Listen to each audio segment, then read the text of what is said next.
Isaiah's story, and also to really like continue the collective thinking that generated this report. So I want to talk a little bit about the report that this case study comes from. I'm gonna share my screen. Okay, here we go. Okay, can somebody give me a thumbs up that they can see this? Yes, thank you so much.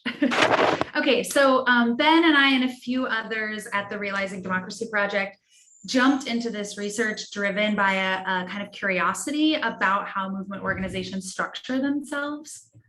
And our first hurdle was even getting on the same page about what structure is and developing a shared vocabulary and framework for this. And we started talking about and imagining, strategy as the brain and culture as the heart of an organization, and structure shows up kind of like as the bones. And we noticed that movement leaders were sort of struggle to talk about this part of their organization. There's this kind of hesitance to show one another our skeletons or our org charts. And Isaiah has been really generous about letting us look at their org charts and kind of put the x-rays of their organization up on the board for us to look at together today. So our research process as a group was, we built a learning group of movement leaders, funders, and academics. And as the researcher, I built case studies with 6 different organizations of various sizes and scopes and issue areas that we then shared back to the learning group for kind of collective conversation. And, what was our research design? So we were really interested in where structure and strategy intersect.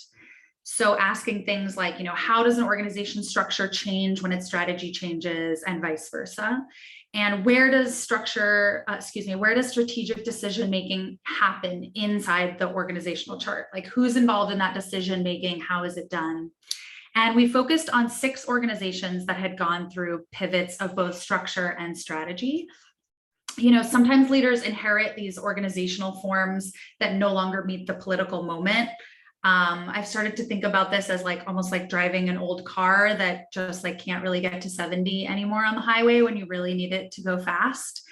And, leaders often recognize that they need a new structure and that they have to make changes, but they're often not aware of what their options are, because unlike cars, we don't really have a menu of choices for, movement leaders to go shop for. And these structure choices are really high stakes because leaders are trying to basically change cars in the middle of the highway at 70 miles an hour. So it's a little bit of like an action movie. And the new structure is kind of, it's going to become path dependent down the road. So it's going to open and foreclose future options for the organization. So the point of this research and this report was to help leaders think through these options and pivotal moments. And some of our key learnings were to look at structure through multiple lenses, through the membership level, the staff level, the movement ecology level. Also, we learned that structure is a relational process of structuring over time. No 2 processes will look the same, which also means there is no silver bullet or ideal structure. You can't go shopping for a structure on a menu of structures. But organizations can invest in what I call structuring capacity. So putting time and resources into structuring and restructuring in times of crisis and change. And in my research, I'm looking at all these org charts and all this kind of cold geometric linear shapes, but in between the lines of these, there's something kind of more organic and alive surfacing in each organization. And I call these structure shapes. And these are ultimately visual metaphors. So the aliveness that in each of these shapes is actually because each shape is holding a contradiction that organizations are wrestling with. So at the membership level, this tension between depth and scale. At the staff level, negotiating staff and member power. At the movement ecology level, balancing affiliate autonomy and coordination. And we can look at every organization through all 3 of these lenses, but the report offers us 2 shapes for each lens to show how, the same structure puzzle has been resolved differently by 2 different organizations. So in the report, there's a case study for each org, then there's a page about the structure shape associated with that org, the features of, for instance, a fractal, and what unique opportunities and challenges for a fractal are. Speaking of which, we will actually be talking about the fractal in July. And then at the end of the report, I talk about what, I look across these 6 shapes to look at what they do, how they build power, both within the organization by developing members and externally in the world by building political power. And we're talking today about a specific case study from the report about Isaiah, a faith-based organization in Minnesota fighting for a multi-issue faith agenda. And Isaiah does this by building a strong base of member leaders who share the structure shape of a multiracial house. And Isaiah has structured their staff and members in this house shape where each constituency, so, that might be a geographic or an identity-based community, has its own room in the house. And each room works together to create a quote symphony where they align on shared campaigns. And that alignment happens in the common space at the center of the house, where the various rungs of Isaiah's ladder of engagement for leadership development are described here in this visual. So a little bit of kind of backstory of Isaiah's story, right? Isaiah was founded in the 1990s, primarily among white churches, but it grew into more diverse constituencies in the 2000s. But by the 2010s, its growth had kind of like stalled out. And this growth had sort of paradoxical effects. So, it led to more staff beyond just organizers, but this also led to some confusion about the organization's purpose. And Isaiah's house was kind of in disarray. It was in need of renovation. There was infighting among staff. Member leaders felt like they were no longer involved in crafting the organization's strategy. And executive director Doran Schrantz faced what she called a dark night of the soul. So some soul searching about the source of Isaiah's power, which has always been people power. So Doran had to make a decision about how to structure her staff and who to put in charge of strategy. And, the nonprofit management consultants suggested a senior leadership team that would gather together the heads of each division, things like operations and policy to make strategy. And in this model, power comes from your position within an internal hierarchy. So power can easily become scarce and competitive. And Doran tried this out. Isaiah tried out the new senior leadership team structure at a staff retreat in 2015. And, as the new senior leadership team prepared to split off from the rest of the staff, to plan an event, Schrantz saw that there were other organizers in the room who were like, wait, I'm feeling left out. I'm organizing my base. I'm bringing my base of, 50, 100 people, the source of our power as an organization, I am bringing to this event. So why am I not in the room to talk about it and to strategize about it? And so, Schrantz recognized, okay, Isaiah's mission has always been to be a base building organization. So instead, we're going to put the organizer table at the center of the organization and put strategizing in the hands of the organizers. And in this model, all the other staff roles, like comms and policy and all of that kind of serve the strategy that's emanating from the heart of the organization. And, here in this model, power comes from the people you organize. And so it's abundant. If one room in Isaiah's house grows larger, the entire house benefits because all the rooms are moving in concert under one roof. And the organization is not the end in itself. It's a vehicle for building people's agency and political protagonism in the world, right? So creating this new structure, in 2015 has allowed Isaiah to add new multiracial constituencies to its house. It's allowed it to build out a bunch of new rooms, including the Muslim Coalition, organizing childcare workers. And this renewed focus on power also changed Isaiah's culture around multiracial solidarity and multiracial democracy in ways that we're going to unpack in this conversation today. So I want to welcome Isaiah into the conversation. And hopefully we're out of screen share. Is that right? Okay, great. Oh, sorry, tech. I want to start by bringing in Brian, Abdullahi, and Doran to talk a little bit about building this house. Oh, there we go. Stop share. Great. And I'm going to give the mic first to Abdullahi and ask us if, you could show us around Isaiah's house a little bit. And, what was it about Isaiah's structure that made it possible for the Muslim coalition of Isaiah to be built? Hello, everyone. You guys can hear me? Okay. My name is Abdullahi Farah. I am one of the lead organizers of Isaiah Faith in Minnesota. I organized the Muslim Coalition. The Muslim Coalition is a statewide vehicle that's now building independent political power for Muslims across the state. We have in places like central Minnesota, southern Minnesota, and the metro area, and also in the Twin Cities. We have over 34 mosques. We also have different neighborhoods that we organize in, childcare centers. We also have leaders who basically are in young adults who are in colleges as well. And basically, we are the largest, people who mobilize Muslims to actually come in, and especially during the electoral time.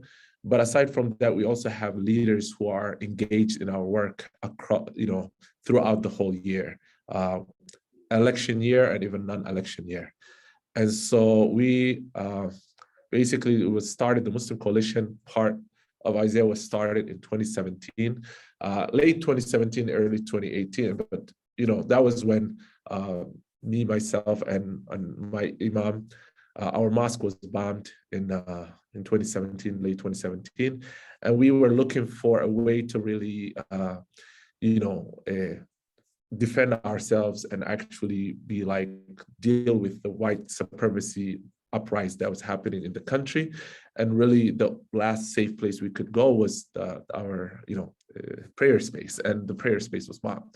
So we looking for places. We landed on Isaiah week-long training, which really opened our eyes up to agency and power and what we could do as a community and how we can protect ourselves and fight against Islamophobia.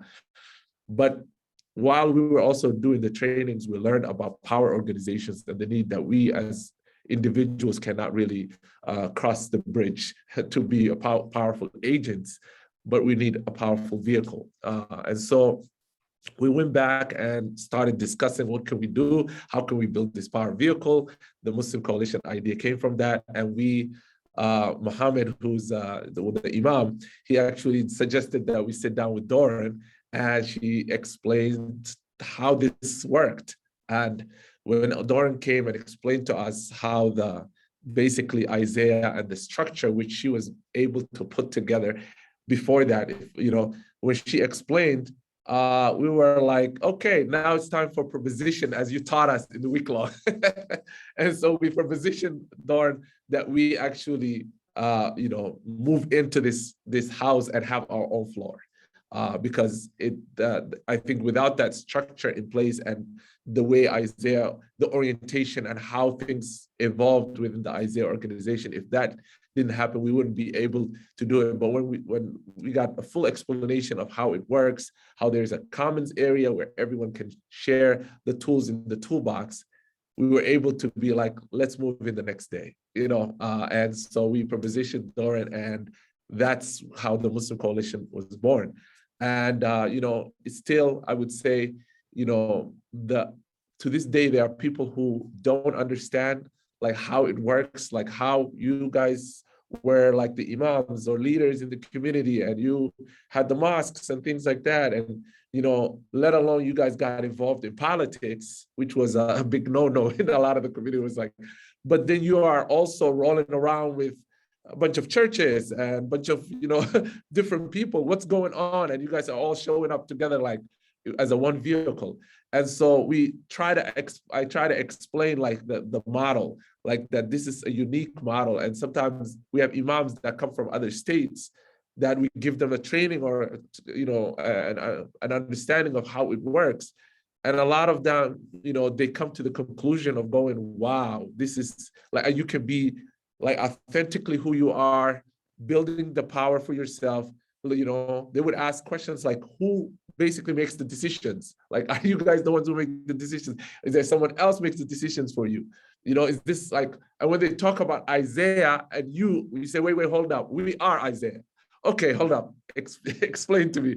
And so then we go back and forth. And then the model, I think the building model is so unique because this is how I explain to them. Like, if I ask you, where's your home, and you live in this big apartment, you're going to say, this is my home. This is like, I'm a resident of this apartment. And so that's what Isaiah is. And then when you come in, you have your own floor, your own apartment, or your own, that you run and do whatever you want with it. But then there is a commons area, right? You have nowadays they built the houses with like, there's a gym, there's a little, cafeteria, there's a little different, shop or something like that where everybody kind of uses, and or a community room. So this for us is like, come, I'll show you the Isaiah house. Well, here's our digital department. And we have here the communications with Janae, Trevor, digital. Come, I'll show you. And some of the times like lobby area, you have Lars there. And so we all get to use this and actually gives us more power. If we individually did at the Muslim Coalition, we wouldn't have all this power. And also everybody on the floor is protecting our vehicle together. And so just to kind of give you guys an image, the mom who lives in one of those high-rise buildings in like St. Paul, which is one of the cities, would never know what to do in the capital, like with all the little rooms and all these technocrats and all. She would never know how she can actually claim her voice and talk to the right person. But what happens is I would take her to the Capitol and Lars would meet us, and Lars is like the guy who lives there because he's the lobbyist, and he would take us straight to the person that she needs to talk to, and she would get translated and she would share her story. She would have this amount of power because we have this level of structure and abundance that we can all share together. And so this is the thing that I think they come to a realization, some of these imams or people come from other places and say, we don't have Isaiah in our state. We don't have a place where we can just be like ourselves and really authentically show up, but also be in like deep solidarity with others to move these social justice things. So this is sort of like the thing, I think the structure that made it possible. And I think is a best practice, to be honest. We tell, other, Muslim communities or Muslim leaders, like, if you can find even an organization that's closer to Isaiah, we can actually come and train them and actually explain to them that this is not top-bottom power. The most powerful people in our vehicle are actually those leaders, because they're the ones who are driving the work. They take it to their core team. The core teams take it to us as organizers. We as organizers take it and so it goes up and up, up. So obviously the vehicle is at the end of the day working for the everyday people, because that's the politics that centers, everyday people. So that's kind of my explanation of how the Muslim Coalition was able to get this much traction, and so many people that even didn't used to work together are now all in the vehicle together because they see this is a unique power opportunity to actually engage in their neighborhood, their city council, and so forth. Thank you so much, Abdullahi. I think that's like a great bridge to the next question. You really laid out how power is moving from the bottom up and from the grassroots in Isaiah. And a lot of things that came up in our studies of structure was like, how does governance work, like democratic governance inside of organizations? And Brian, I'm wondering if I could turn it to you to talk a little bit about how co-governance happens within Isaiah. And feel free to also share about the cooperative and about the work you're doing. Sure. So thank you. My name is Brian Fullman. Hello, everybody. Lead organizer with BBCC. That's the Barbershop and Black Congregation Cooperative. I just want to add, I'm one of the 5 lead organizers in Isaiah Faith of Minnesota, Isaiah for this space. So yeah, how does co-governance work? The structure that we have in Isaiah is the reason why we're able to co-governance and have the liberation to do so. So like Isaiah just previously described, and like you did in the structures on the slides, that in a lot of different organizations, at least the ones I've come into contact with, the organizers are typically like an entry-level position inside of the organization, right? I want to be a community leader. Where do I start? Well, you start in organizing. And typically what happens in entry-level positions, you're not actually in the midst or the core of decision-making. So it's not personal, it's not mean-spirited, it's just the structure that, you know, you go actually implement what we actually decide. So that's one of the great things about Isaiah, and it's rather unique as I continue to organize, is that in Isaiah, not only is it very transparent and clear across the organization that our base is what drives Isaiah, it's the actual gasoline for our vehicle, it's the fuel. And so because of that, the organizers are always at the core of what decisions are being made internally about what our direction is, what is the strategy plan, what is on the horizon, and how should we actually go about our organizing on the strategic horizon. It's us as organizers who are in those circles. So when I came to Isaiah, this structure was very new to me. Not because I had experience at organizing, I was just always used to a hierarchy kind of structure when working. Even as a self-contracting barber, there was always like, you had to be an experienced, you know, supervisor or boss to actually have this, which actually drove me to ownership inside of barbershops, because I wanted to make more decisions about how I was operating in my barber chair. So coming to actual Isaiah and understanding as organizers, we actually are amplified and celebrated for our work, and we're actually invited to be part of the decision-making, actually opens up and births the audacity to now have a political imagination about what's possible for my organizing. And that actually leads to co-governance. So it's not like there's this, you know, you need to co-govern, you need to co-govern. It's more of the structure that encourages and motivates you now to start to actually co-govern and use every resource of Isaiah. So one of the examples of that is not even too long ago, me and Abdullahi, probably about a week and a half ago, just started to like get into a space and brainstorm about what do we actually want to do in 2023. Now, I didn't invite Doran to that meeting because I wanted to actually have a meeting with Abdullahi about his self-interest, his basic self-interest. How can we align? Because I actually have an intention, and Abdullahi does too, to show more of a Pan-African front in Minnesota in our organizing. That's one of many examples of how we actually co-govern. The other thing that I want to name is that in Isaiah, it's very intentional that we're clear about co-governance. So not just telling people you can co-govern, but actually having spaces where we just sit back and we imagine our organizing connected with each other. So giving us the space to really brainstorm, throw stuff, see what sticks on the wall, I think is another piece around the audacity that you have to produce when it comes to having a political imagination. Because in this country, as a Black man, I'm taught not to have one, right? So a lot of things that we do in Isaiah are countercultural. It's not just a typical structure. And the thing that is most powerful about it is that it's totally transparent and embraced by everybody on our team. So, and I think the visceral clarity comes from the fact that if us as organizers are not making the decisions, if we're not actually brainstorming about it, then one, how do we actually grow in our leadership? And then number two, how are we actually getting the input from the community? The organizers are the ones who are directly organizing the community. So if the input of the community is not part of the strategic path, then in our opinion, humbly, it's not organizing.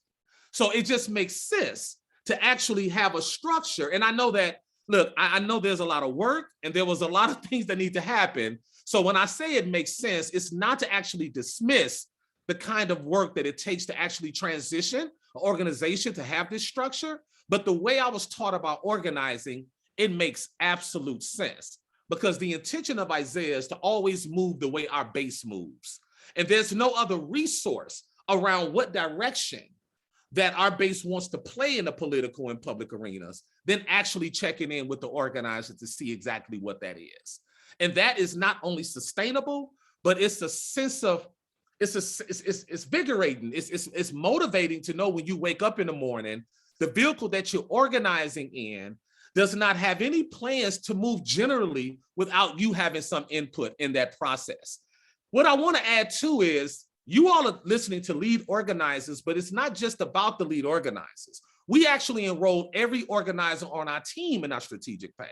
So right now, I just got off the phone with one of my organizers for BBCC, John LaFontaine, who's telling me how he's meeting with our civic engagement director, right? He's like, look, I think we should get a better infrastructure around our voter engagement programs. I think there's some other things that LIM can do. And I'm on the phone thinking like these are the things that birth this kind, like this structure is what births, you know, a young man who just graduated from Carleton a couple of years ago. And now he's actually thinking and having an imagination about how this entire vehicle needs to move as it aligns with his self-interest, his base self-interest, and the vehicles. So the reason why I'm naming the benefits, because I think actually explaining the structure is one thing, but I think we need to be grounded in what the benefits from having a structure like this. If I came in as an entry-level position organizer, to me, I would have received that as a transactional deal. Let me just do some canvassing. Let me just do what the deliverables of my job is, and I'll just do that. But because you actually are intentional about enrolling me as a decision making, I actually have more ownership and more responsibility and obligation to our direction and path, which now forces me, if I don't want to be creative about our organizing, to be creative about how we engage in people. And last but not least, that's how BBCC was born. It was because of that structure. It's because I actually mustered the audacity to say, I have a right to do something, and I don't have to check in at every point. Let me just go see what I can do. And it was actually embraced and it was celebrated. And to be honest with you, from again, a man who came in at 40 years old, being taught that the only way you can survive in this world, especially doing work, is to make sure your boss is pleased. It was very new to me. It was very touching for me. But if anything, it was clear to me about what power looks like and how you build it. Thank you so much, Brian. I feel like you've already touched a little bit on how the different rooms in the House and constituencies are working together and kind of knitting together their self-interests into a collective interest. I want to direct a question at first to Doran about just kind of like aligning the different rooms in the House and aligning these different constituencies. So it's not like fiefdoms or silos. Can you speak a little bit about how you do that? Oh no, you're on mute. I'm on mute. Okay, I'm here now. You can hear me? Yes. Okay. So yeah, one of the challenges of building a vehicle that has many different parts and has power bases that are distinct and have boundaries to them and are contained. I mean, like they're like defined set boundaries, is that you could get to the sense that you could get to a place where it's siloed, or people have fiefdoms that then maybe even get into sort of a zero-sum relationship with each other. And so some of the ways that we've navigated that question are and the way I think about it from the vantage point that I'm sitting in, or the position that I'm in, is what do we do in that common space? So what am I focused on in the comments? So what I've been focused on in the comments, if you go back to your initial slide, which is about culture, one of the questions was about culture. So one of the things that holds us together in the comments across the board is what is the culture of the organization? And we all talk about it very explicitly a lot of the time. So what I mean by culture is, what is the core mission of the organization, and are people actually aligned and have deep understanding and have internalized what that mission is? And in this case, the mission being the facilitation of the building of agency and responsibility of people, and that all our power derives from that. Secondly, that we are actually trying to build multiracial democratic power to fight for multiracial democracy in the state of Minnesota and across the country. So like, what is that strategic vision about? And then there's a piece of this that is about methodology. So the methodology is not dogmatic, but there are a set of practices that we are very disciplined about. So there's repetition of practice.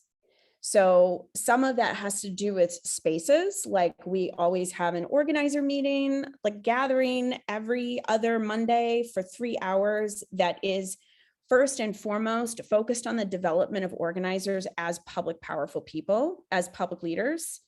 And we actually spend more time on that sometimes than you do on planning or work planning or management, so that you are unleashing people to actually conceive of themselves as power people and conceive of themselves as leaders and as organizers. So that's a practice that we do every other week for 3 hours. We also are training ourselves to bring those practices into leaders. It's not just in the staff. The reason we do it ourselves as a staff is so that those practices then repeat themselves with leaders. So what we do with each other is what we're going to do with people. And the ceiling we put on ourselves is the ceiling we're going to put on the people that we're organizing. So it is grounded in a belief that the transformation of organizers is what prepares them to create the conditions in which the transformation of leaders and people can happen in their bases.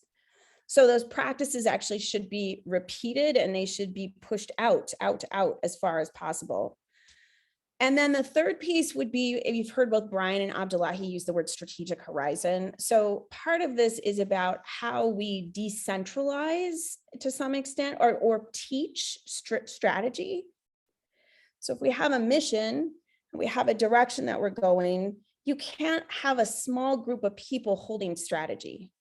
Strategy has to be something that it's a capacity that we build within ourselves, and then it's something that we teach and share. And it's something that we want to actually like build the compass. That's a word that I use a lot. Build the compass in hundreds and hundreds of people to be thinking about power, to be thinking about strategy, to actually hone their own strategic capacity and like ability to see. Because when you get to the scale that Isaiah is with, I mean, there's actually there's more rooms in the house than when Melanie did this research project. So when you get to the scale and the geographic scale and the levels of constituency, the idea that the role of management, and I'm putting that in quotes, is to know everything that's going on at all times, or be in the weeds around any particular strategic decision in the context of very complex politics, say in Rochester versus St. Cloud versus Bloomington, that would be insane. So instead, what you want to do is figure out how are we aligning towards common strategic horizons, whether that is what will it take to win a Democratic primary for a multiracial Democratic populist in 2026. And we are starting to have that conversation. What will it take to actually move structural power at the state legislature? Here's like 3 layers of power that we think we could all align around various interests of our bases. But we can actually look at that. It's like we can look at that horizon and navigate there together, even if we get there in different ways. But so the things that hold us together are culture, practice, and strategy, like a strategic power analysis that demands that we align our basis for common and collective power. Thanks so much, Dorian. I'm always just like invigorated by listening to y'all speak about your work. I'm going to kick it though to Ben Chin, who is also building independent political power at the state level, but over in Maine, to kind of take the conversation in a direction of connecting Isaiah's work with like bigger movement ecologies and bigger movement questions. So thank you and welcome, Ben. Thank you. Yeah, I am so excited about Isaiah and all the great work that you all are doing. And a couple things really resonated with me while you were talking. So the first is that feeling when the nonprofit consultants come in and they tell you this is how it's got to be, and you just have that pit in your stomach, you're like, oh, there's no way this is how it has to be. There's got to be a different way. And it's really inspiring to see you all making a different structure.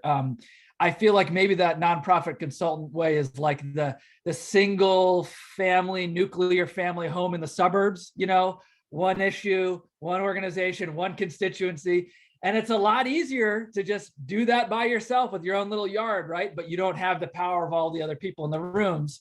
But when Abdullahi was talking about that story of, pitching, moving in, to kind of shacking up for the bigger thing. That made me think like, that's a big jump in a relationship. When I've been there in my relationship, it's like, oh yeah, okay, we're going to move in. All right. You can't just do that with anybody. There's got to be something going on in that relationship that makes that possible. And, when Brian was talking about, I've just been trained to please my boss.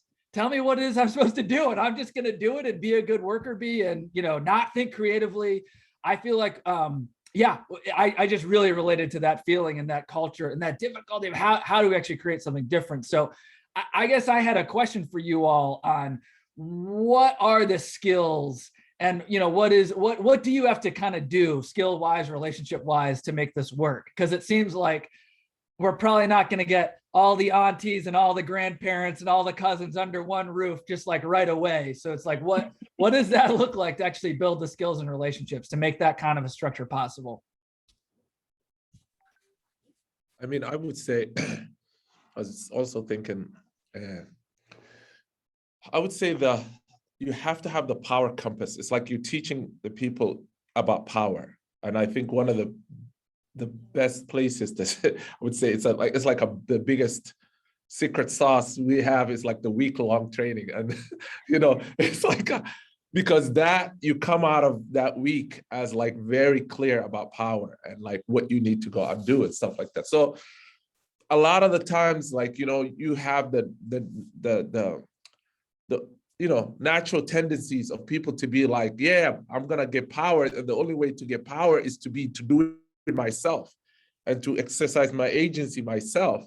And actually, that's actually a wrong compass. Like some people will be like, why didn't Muslim Coalition, like us, like why didn't we do it ourselves? Like that's powerful. And I'm like, no, that's not powerful. That's actually, you get to like the Lone Ranger type of mentality where you're like thinking you have power, or the tokenizing, I call it, the Sambusa diplomacy, which is like politicians taking pictures with you, giving you access, thinking that's power. So it's giving people a real understanding and real look of what power is, like that it's, organizing other people around your self-interest. And actually the more people you have, so it's like this orientation of abundance versus scarcity.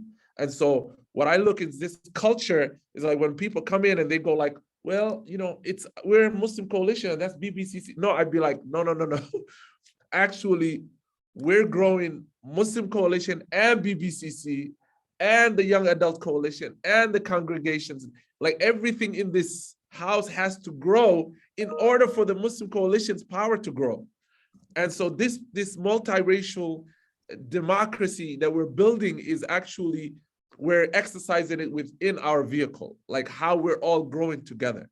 So the thing is then comes like the organizer, we have like an organizer boot camp. The organizer has to like decide, like, that they want to be an organizer. Because sometimes a lot of people say organizer, but they're just a mobilizer or just doing their own, activisty thing. But what I'm saying is like, when you're an organizer, you're thinking about, you have a political horizon, but you're really clear about the stakes and the power that's needed to actually get there. And so this is the culture, the bottom of the culture, and everything, the secret sauce is actually, is this about power? Because that's what we ask ourselves when we're agitating ourselves. It's like, is this public? Is this private? Is this really about power? And oftentimes you're going to come to the conclusion that it's something that a person wants to either get a pat in the back, or they want to get some kind of access, or they're just not really clear about what power is. And that's where every 3 hours, every 2 weeks, we're coming back together and really talking about power and looking at power and being in clear relationship with power. And that's, at the end of the day, the goal or the horizon, what can get us there.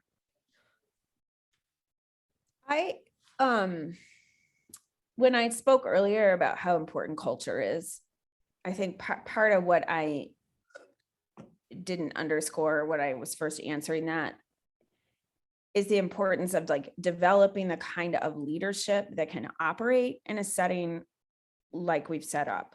So for example, it's highly lateral.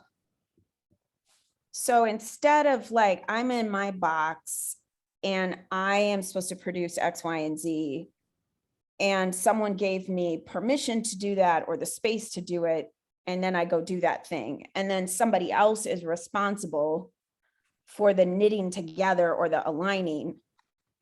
This system actually demands a lot of capacity on the part of a set of people to laterally relate. So that means having an abundant orientation, like I'm not competing, I'm collaborating. It means that I am not threatened by other people building or taking leaps or making change. So it would be disruptive. Anything that changes is disruptive. The question is how does the system adapt to that disruption in a way that we're like exactly, Abdullah, we invest in each other as opposed to like, how dare you do this to me? We talk a lot about power over perfection. So like what that means is my job, especially for staff, is not my perfect performance for some imagined audience or boss. My actually job is to operate on self-interest, like grounded in building power with my base.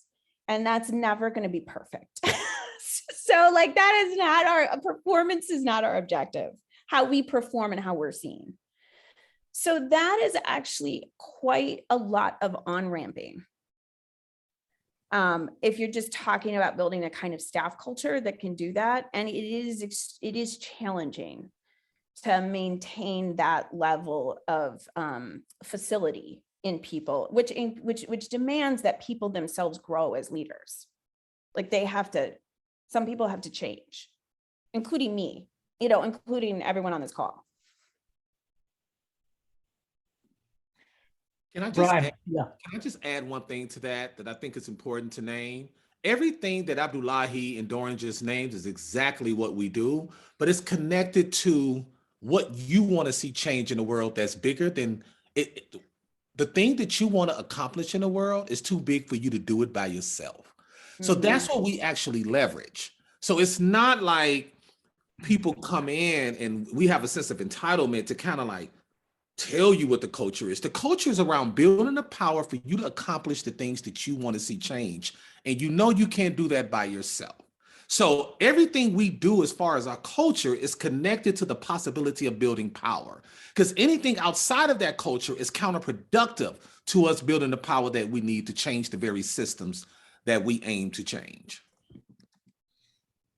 Well said. That is awesome. So I want to start transitioning us to some of the questions there in the chat. And we got a lot of good specific ones around what's your pay scale and, tell us more about what's going on in these trainings and all that. But I think they're all, but before we kind of get into those specifics, which I'll try to triage, I think a lot of these are coming from like, we kind of want our structure to be a little bit more like yours. How can we scale this? How can we take this to other areas? And so I just kind of an overall question here before we get into there on how do you scale Isaiah's structure and culture? Like, is this the secret sauce that can unite the whole progressive movement, No. or what? Like, how does it work?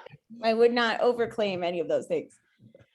One thing I want to say about scaling this, or I want to implement this structure, I think especially let me just, so if we go back to the story that Melanie told in a very short version here about, like, we look at 2015, I actually wish we have a couple of slides that show the change in investment in base since 2015, when this change happened, like, because we've been tracking for years, actually way before 2015, leader development and tiers of leaders and what kind of events they go to and which events are sticky, like what is actually sticky that moves a leader to become like what we call a super leader. And there is rapid growth on that line of the people who are moving to becoming ones or twos since 2015. It's almost like an upward thing like this. So anyway, the point is, when we made this change, especially if you're on this call and you're a director, the first question is, is this organization going to authentically center the power of base? Are we going to center organizing? And what I mean by that in this context, like, so I'm going to say organizing can mean a lot of different. What I mean by that in this context is that the very purpose of the organization is that our power will derive from the amount of base that we build. End of story. Not how good we are at electoral field, not how great we are at lobbying, not at the brilliance of our strategic campaigns, not at our paid media, not our digital and online, not how big our list is. How many people turn into volunteer organizers in their communities through our organization? And that will be our path to power. If you make that decision, that is going to be our organization's path to power, then you have to ask yourself the question, as the person who's the leader of the organization, it doesn't have to be the director, but somebody who is in a position of some influence. How much time am I going to spend on organizing? Not on fundraising, not on hanging out at coalition meetings, not at, like, fancy fundraisers, whatever it is that we do, on organizing. And I, in this moment, completely rearranged my time so that my time was spent at that moment. I mean, there was like, a bunch of people left the organization. It was like one of those big pivot moments in organizational life. And took 3 people that I knew could organize, but they were new, and spent most of my time investing in them to become lead organizers. I spent time resetting up the structures. I spent time with the organizing team, because it was someone has to ground the culture of the organizing. Someone has to do that. Someone has to teach that and hold it and protect it. And so, like, the reason why I sort of resist the idea of just looking at this picture of the skeleton and saying, I'm going to put that skeleton on my organization, is that this other pieces about culture, practice, ritual, like training, pedagogy, like all of that stuff, like how are you orienting people? If you're serious about that, it will take some time, and it is as much a political process as it is an intellectual it's a political process, if that makes any sense. It's a political process, not like put something on a piece of paper, now we have a new org chart and people have new titles kind of process. That's awesome. All right. Lindsay's really been helping me out and sorting all the questions into different categories. And so I think there's kind of 3 main buckets that people are interested in. There's how members fit into this. Yeah. More details on decision-making. Yeah. And then give us some juicy stories about conflict. I think would be kind of the buckets. Well, we don't really want to say air the dirty laundry. Get the dirty laundry. Tell some good stories. Yeah. So I'm wondering, and so just for the sake of time, I'm just going to kind of arbitrarily try to distill these down and parse them out. So I'm wondering, Abdullahi, would you be willing to talk a little bit about how members fit into this structure and how it's not just staff talking about the whole decision? Doran, could you talk a little bit about navigating what decisions get made in which different rooms and kind of how people parse that out? Because I think that's maybe related to what you were just talking about. And then Brian, could you dish on a little bit of conflict? Like how people actually work through that, maybe a real world story. And we'll try to do all that in just a couple of minutes each. So Abdullahi, you want to go first? Yes. So we talked about the idea of not top bottom but bottom up. So the way that members sort of quote unquote, we call them leaders, like the way it works is sort of like the leaders in each base have to be authentic to their base. I'll give you an example. In St. Cloud, there's when I started organizing in St. Cloud, this is in the greater Minnesota, this is like in a rural / kind of closer to the cities type of area. There's been a lot of like influx of Somali refugees that came there pretty new, and they've sort of like went there to because of low paying jobs and things like that. So they have their own fair share of Islamophobia and all kinds of racism and things like that in their home. So I went there to kind of organize them and not really be like, I am the organizer and you guys listen to me, but it was more of like, I went to offer the vehicle to them and be like, hey, we have a vehicle. Do you guys want to use? This is a building. You can be part of this building. So I went to the mosque there. The mosque really loved it. They joined in and sort of like, so I started organizing there and talking to the leaders. And every time I asked the question, it's like, who needs to build power here? Who is dealing with issues here? So they connected me to one of the moms her name's Faduma Okash, who was there.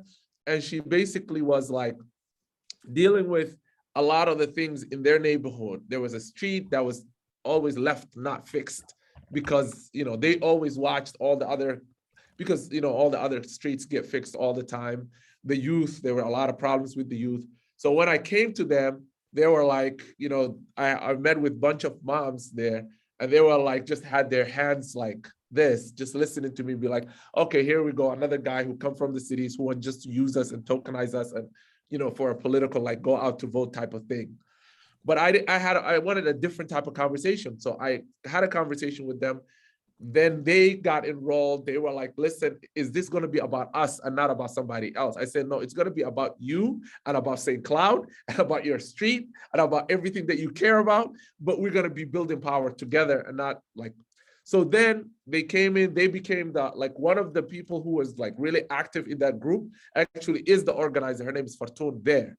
I don't deal with things in St. Cloud. She deals with that. And we negotiate power as a Muslim coalition.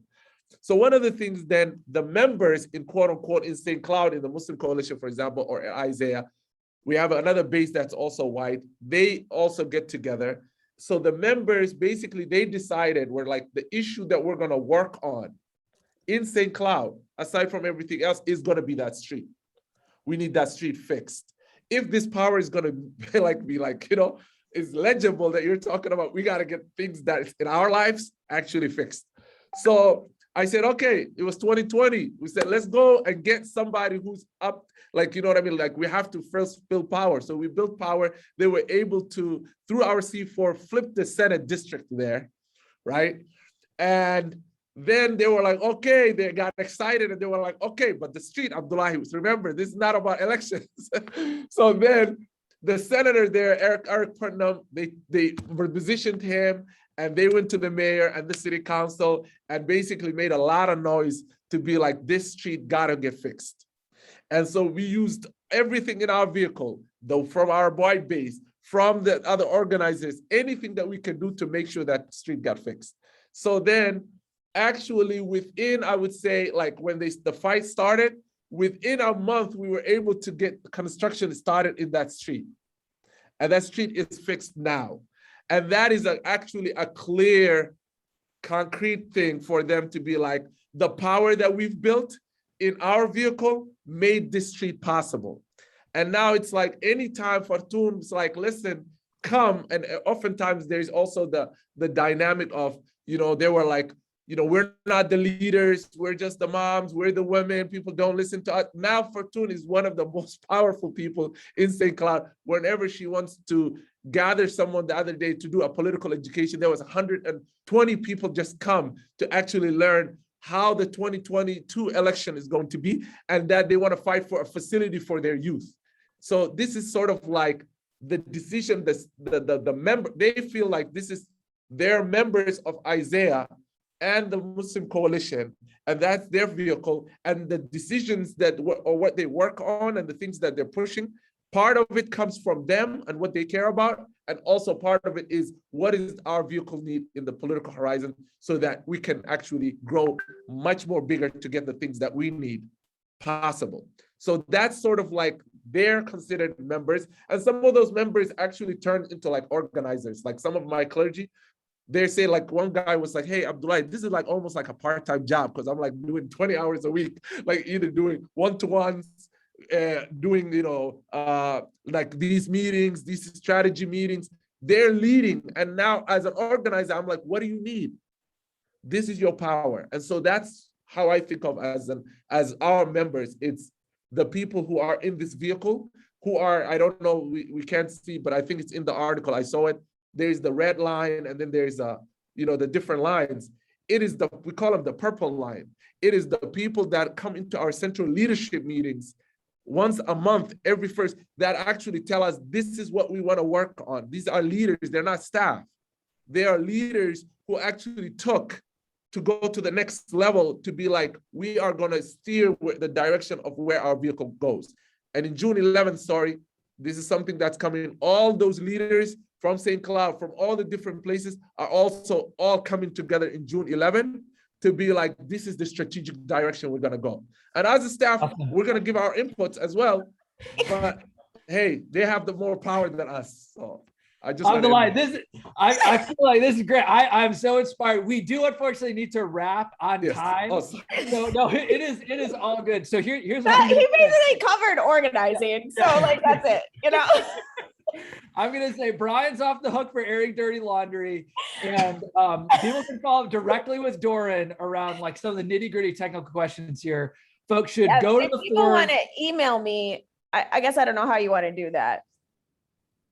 I don't know. We'll figure it out. Yeah, if you want to sorry drop your guys, email I'm in the like chat, excited that's about great. this. So sorry about that. And no, it's all good. There's going to be another conversation on July 27th with Florida Statewide Alignment Group SWAG. That's going to be just like this. So good. And then there's also going to be follow-up case studies that Melanie is going to be doing. So we just really appreciate everybody coming on. Read the Forge, and let's get back together to keep diving in. Thanks, Thanks, Ben. everybody. Thanks, everybody. Thanks so much, everyone.